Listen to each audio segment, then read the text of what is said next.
नमस्कार स्टूडेंट्स, आज का करंट अफेयर लेते हैं जो प्रत्येक एग्जाम में मोस्ट इम्पोर्टेंट भूमिका निभाते थे। पूरा देखिए, वीडियो लाइक करें, शेयर करें और सब्सक्राइब भी करें।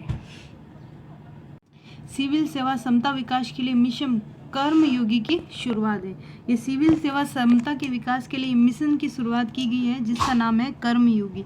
ये 2 अगस्त को हमारे नरेंद्र मोदी की कैबिनेट बैठक, नरेंद्र मोदी जी की एक कैबिनेट बैठक हुई थी, उसमें ये घोषणा हुई थी। तो अब इसकी कर्मयोगी ये इसमें क्या होता है, राष्ट्रीय सिविल सेवा समता विकास कार्यक्रम चलाया जाता है। इसका उद्देश्य सिविल सेवा समता व विकास के लिए नई राष्ट्रीय अवसंरचना तैयार करना और दक्षतापूर्ण सार्वजनिक सेवा प्रदान करने के लिए व्यक्तिगत, संस्थागत और प्रक्रिया स्तरों पर समता विकास व्यवस्था में व्यापक सुधार करना है। 118 चीन निर्मित ऐप के भारत में संचालन पर प्रतिबंध लगाने का निर्णय किया। ये भारत सरकार ने किया है।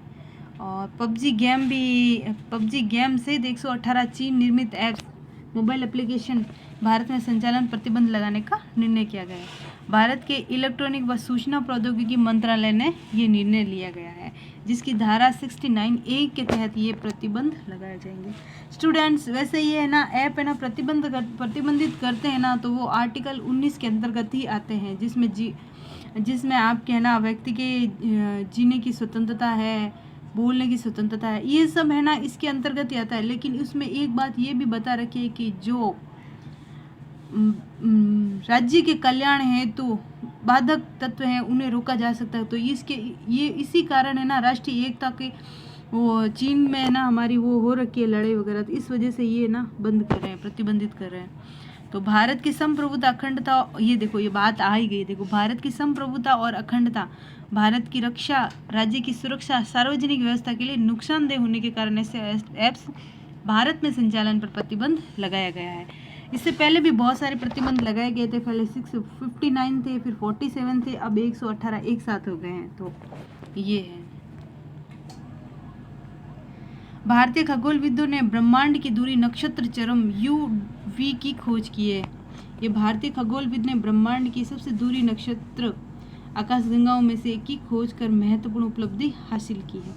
भारत की पहली multi wavelength space observatory AstroSat ने पृथ्वी से 9.3 अरब प्रकाश वर्ष दूर स्थित एक आकाशगंगा से चरम UV प्रकाश का पता लगाया है।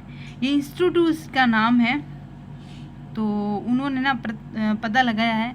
ये है पुणे में inter university centre for astronomy and astrophysics के डॉक्टर कनक साहा के नेतृत्व में ये खोज की है। ब्रह्मांड की दूरी नक्षत्र UV की खोज की है, प्रकाश वर्ष का पता लगाया 9.3 अरब वर्ष दूर। 2 सितंबर को विश्व नारियल दिवस मनाया जाता है। तो इसका उद्देश्य होता है नारियल की उपज को बढ़ाने के लिए।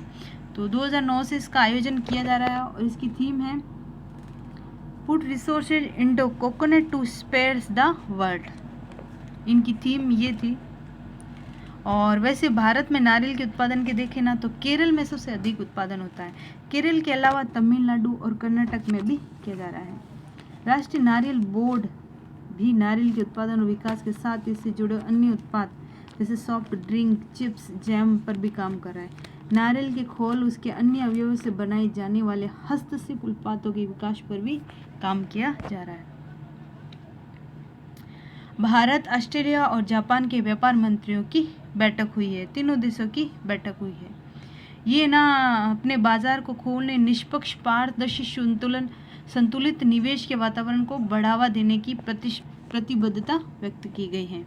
और मंत्री ने हिंद प्रशांत क्षेत्र में सप्लाई चेन को लचीला बनाने में क्षेत्रीय सहयोग की आवश्यकता पर बल देते हुए इस दिशा में नई पहल की इच्छा जाहिर की है। उद्योग और वाणिज्य मंत्री पीयूष गोयल ने ये घोषणा की है। हमारे देखो, संघाई सहयोग संगठन के रक्षा मंत्रियों की बैठक होगी 4 सितंबर को, आज ही के दिन। तो ये रूस की राजधानी मॉस्को में होगी। हमारे रक्षा मंत्री राजनाथ सिंह इसमें हिस्सा लेंगे और वे रूस के रक्षा मंत्री सर्गेई शोइगु के निमंत्रण पर 3 दिन के रूस पे दौरे पर हैं। इस बैठक में आतंकवाद और उग्रवाद जैसी क्षेत्रीय रक्षा चुनौतियों से निपटने के उपाय पर चर्चा करेंगे। वे सामूहिक रक्षा समझौता संगठन CSTO और पूर्व सोवियत संघ के देशों के संगठन CIS के बैठक में भी भाग लेंगे। तो ये है। देखो पेंटागन अमेरिका शिक्षा विभाग है, तो उन्होंने ना हाल ही में ना चीन में एक रिपोर्ट जारी की है 2020 तो इसमें ना सैन्य व सुरक्षा संबंधी रिपोर्ट है ये जारी की गई है। तो इसके अनुसार है ना पेंटागन रिपोर्ट के अनुसार चीन दक्षिण और पूर्वी चीन सागर, भारत और भूटान के अलग अलग सीमावर्ती क्षेत्रों में बलपूर्वक कब्जा करने का तरीका अपना रहा है। चीन साम्राज्यवादी नीति अपना रहा है, कहने का मतलब है चीन ने कई द्वीपों पर है ना अपने सैन्यकरण कर लिया है, जैसे क्षेत्र खनिज है, तेल है, प्राकृतिक संसाधनों के समृद्ध माने जाते हैं और वैश्विक व्यापार के लिए महत्वपूर्ण है। रिपोर्ट में यह भी कहा गया है कि चीन के नेताओं ने अपने इस उद्देश्य को पाने के लिए शस्त्र संघर्ष की नीति अपना रखी है। तो ये ना चीन की सबसे बड़ी डिप्लोमेसी है, ये साम्राज्यवादी नीति। इन्होंने ना हमारे भारत की POK को भी खरीद लिया है, जिसमें सबसे बड़े तेल के भंडार है वहाँ पे, मतलब कहने का मतलब खनिज और तेल की संभावना जताई जा रही है लद्दाख में, और वहाँ पे ना तेल और खनिज के प्राकृतिक संसाधनों के भंडार है। तो चीन अपना वो साम्राज्यवादी नीति अपना रहा है। वर्तमान के दौर में देखें ना तो साम्राज्यवादी नीति चीन की सबसे ज़्यादा है, इसका प्रसार करना वो सबसे ज़्यादा है। विदेश मंत्री की नाइजीरिया के विदेश मंत्रियों के साथ वार्ता हुई है। विदेश मंत्री डॉक्टर सुब्रमण्यम जयशंकर और नाइजीरिया के विदेश मंत्री जोस्फरी ओनियमा ने वर्चुअल माध्यम से द्विपक्षीय संबंधों पर व्यापक चर्चा की है। दोनों विदेश मंत्रियों ने राजनीतिक, आर्थिक और व्यापारिक, रक्षा और सुरक्षा, विकास परक सहायता व सांस्कृतिक सहयोग जैसे व्यापक विषयों पर बातचीत की है। तो ये है। ICL देश के 1.22 लाख करोड़ रुपए का निवेश करेगा। ICL कोल इंडिया लिमिटेड देश में कोयला निकासी, आधारभूत संरचना परियोजना, विकास, अन्वेषण और स्वच्छ कोयला प्रौद्योगिकी से संबंधित 500 परियोजना को विकसित करने का लक्ष्य जाहिर किया है। भारत को कोयला के क्षेत्र में आत्मनिर्भर बनाना है। 2023-24 तक 1 अरब टन कोयला उत्पन्न करना है। ये है कोयला से निर्भर। और वैसे कोयला उत्पादन में पूर्वी क्षेत्र सबसे टॉप है, तटीय क्षेत्र उड़ीसा है, झारखंड है। ये जम्मू कश्मीर के लिए राजभाषा विधेयक है।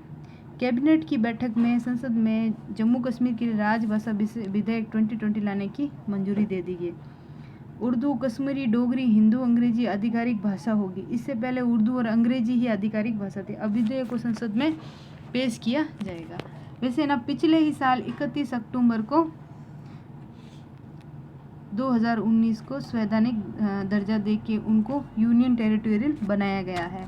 जम्मू कश्मीर और लद्दाख 2 अलग अलग क्षेत्र थे। 31 अक्टूबर 2019 को जम्मू कश्मीर 8वां और लद्दाख 9वां क्षेत्र बना था संघ शासित प्रदेश। फिर जनवरी को दादरा नागर हवेली और दमन दीव को एक करके अब 8 संघ शासित प्रदेश है, यूनियन टेरिटोरियल है वर्तमान में। संसद के मानसून सत्र में प्रश्नकाल और निजी विधेयक की व्यवस्था नहीं है। प्रेजेंट टाइम में संसद की बैठक चल रही है, जो पहली बार ऐसा हो रहा है कि वहां पे प्रश्नकाल और निजी विधेयक नहीं होगा, क्योंकि इसमें कोविड-19 के चलते ये फैसला लिया गया है। अक्टूबर में 14 सितंबर से 1 अक्टूबर तक मानसून सत्र होगा, इसमें ये फैसला लिया गया है।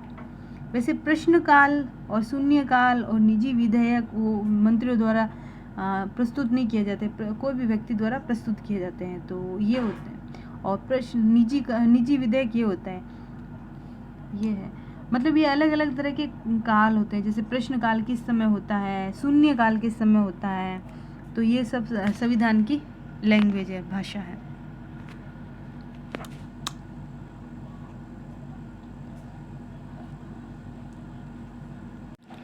तो कैसा लगा वीडियो स्टूडेंट्स? लाइक करें, शेयर करें, सब्सक्राइब भी करें। Thank you watch my video.